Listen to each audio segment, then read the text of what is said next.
दिला दा तोर नैना शराबी मत जान है के पलान है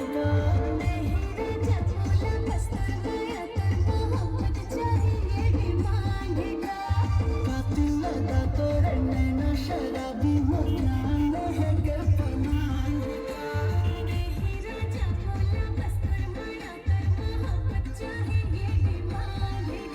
मैं छत्तीसगढ़ के राजा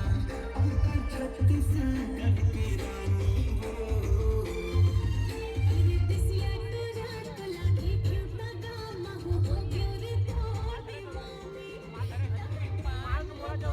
और